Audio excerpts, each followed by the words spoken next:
Sustainability and Finance Executive, independent candidate for Bradfield, Nicolette Boele.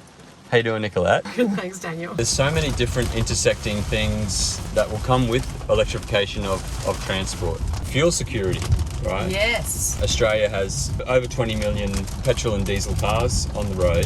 The majority of our petrol and diesel is actually imported. We rely on other countries for the fuel that basically fuels all of our cars and trucks and basically drives our economy. And it's coming through just a couple of shipping lines through Southeast Asia. Yep, Singapore particularly. There's a lot of tension in the world at the moment, and there's potential for international conflict. During these times, shipping lines can be cut. Our fuel security is at quite high risk at the moment.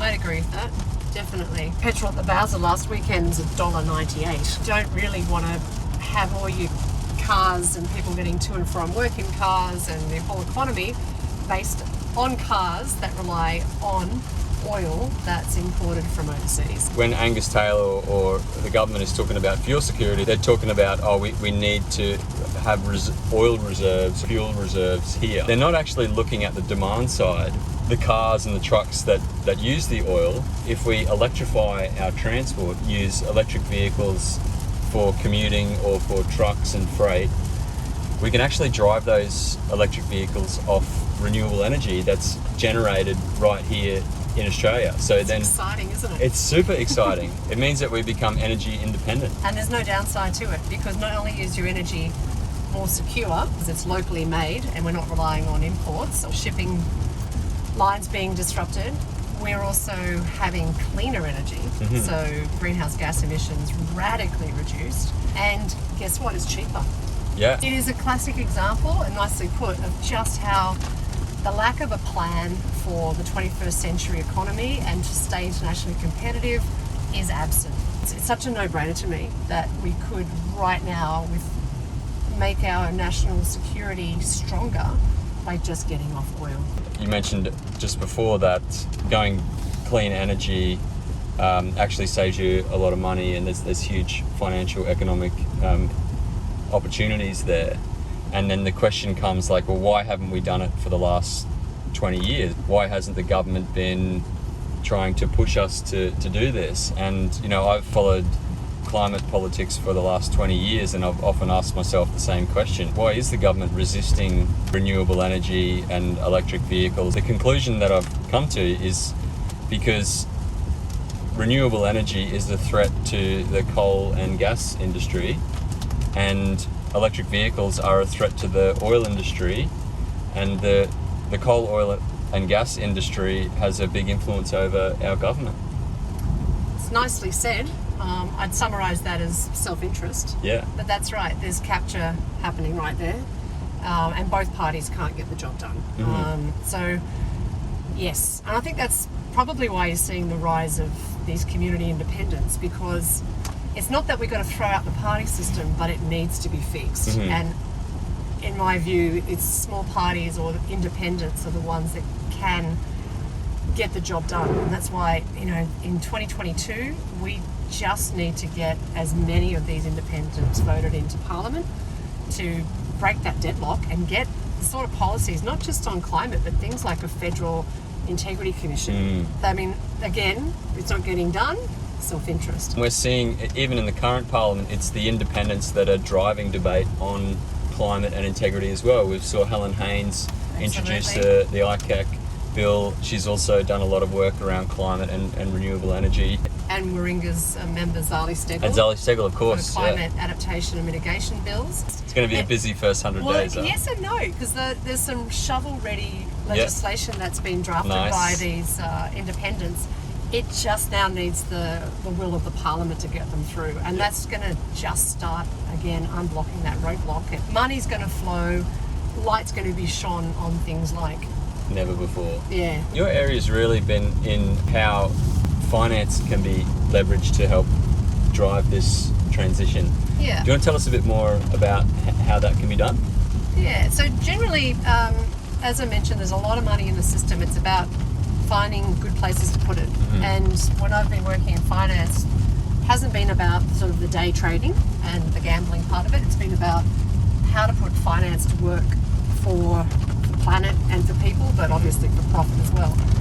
Been working a lot with superannuation companies who have that long-term perspective, because, you know, the 18-year-old who's in their job for the first time probably won't be drawing their pension until 2078 or something. I don't know.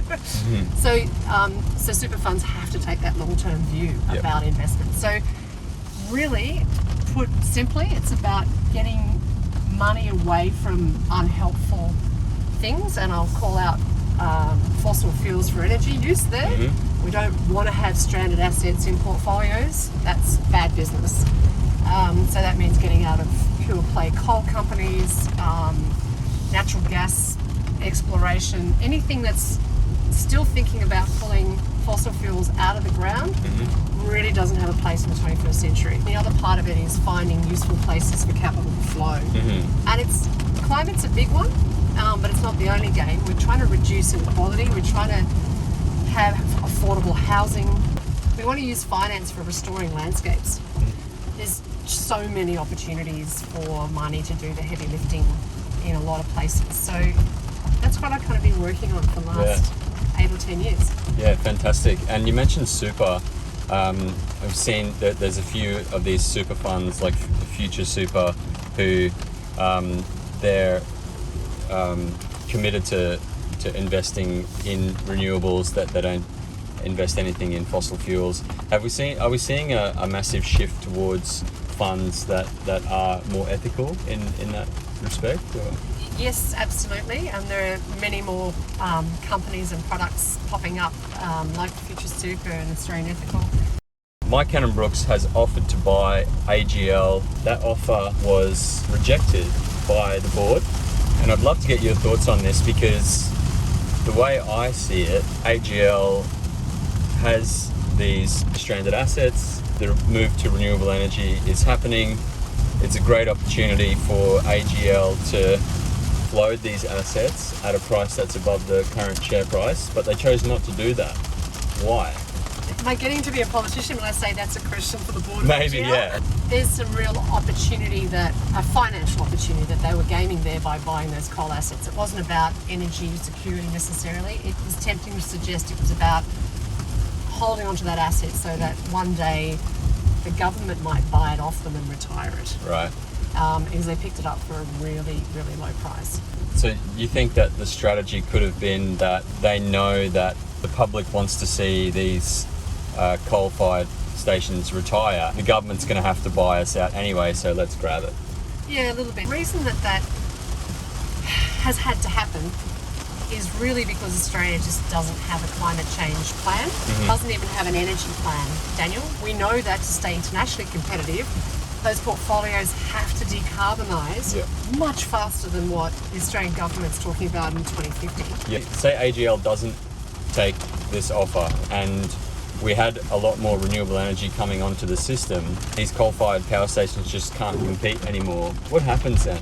You get major structural issues in the communities where these assets are based, and it's a travesty. The workers in those coal assets, the mines as well as the power stations, you get all of the service providers, small businesses and large businesses into those value chains, even the corner store and the supermarket around those assets that fall apart. You know, you get the ghost town thing. And that's been a really hard thing working in finance, because it's not an easy job for the financial sector to go into the Hunter Valley or into the Bowen Basin to try and do that structural adjustment with people in their communities. That is absolutely the role of government to do that. Federal with state and with local together.